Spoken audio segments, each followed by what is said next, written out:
सफलता प्राप्त करने के लिए मैं आपको एक उदाहरण दे रहा हूँ और इस उदाहरण के माध्यम से आप समझें कि आपको क्या करना है।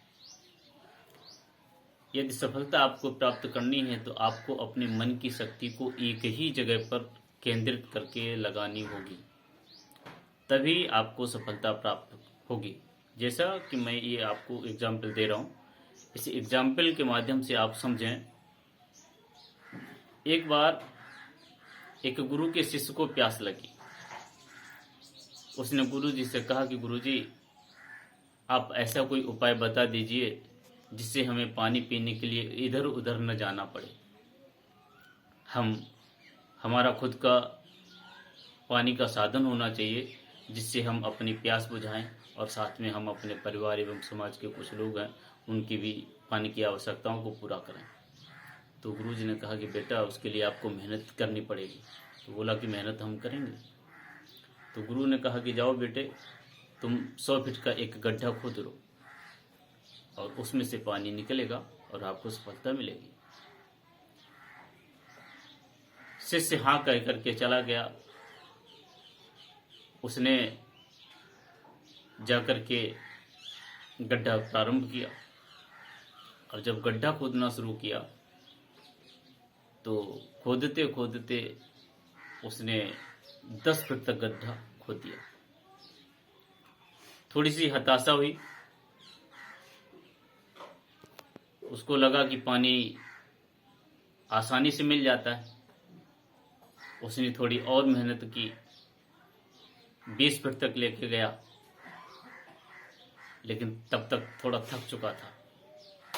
बोला कि ये स्थान पानी के लिए उचित नहीं है, इस स्थान को चेंज कर देना चाहिए। ऐसा सोच करके उस शिष्य ने स्थान को चेंज कर दिया और उसी से करीब 15-20 फीट की दूरी पर दूसरा गड्ढा खोदना प्रारंभ किया।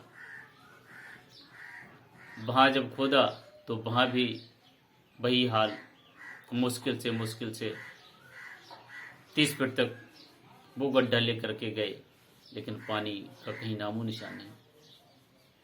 तो शिष्य को लगा कि हो सकता है ये स्थान पानी के लिए सुटेबल नहीं है,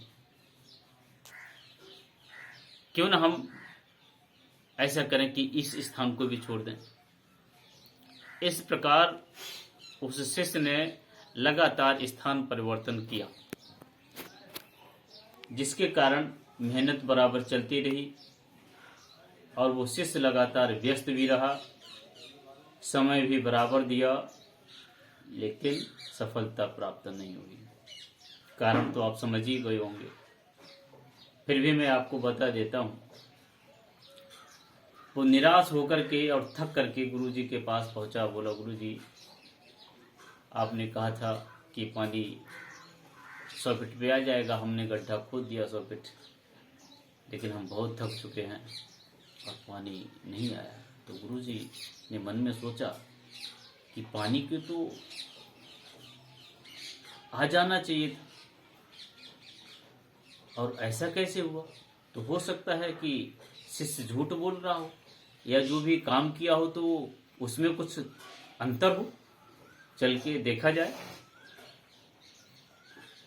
गुरुजी शिष्य के साथ गए और जाकर के जब देखा तो गुरुजी ने देखा कि शिष्य ने बहुत सारे गड्ढे कर रखे थे।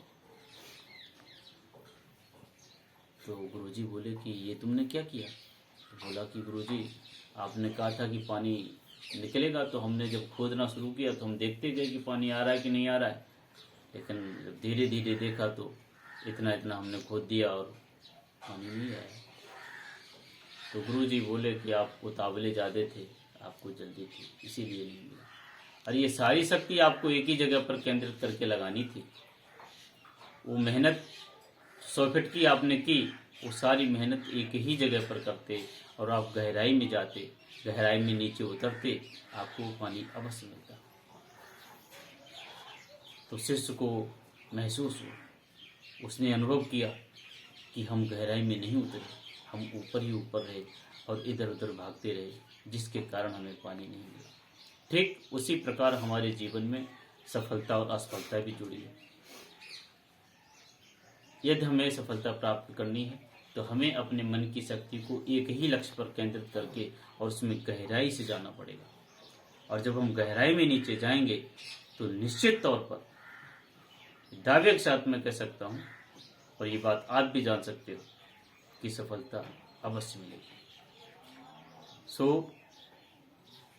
यदि आप सफलता प्राप्त करना चाहते हैं तो अपने मन की स्थिति को न भटकाएं और न ही इधर उधर अपने मन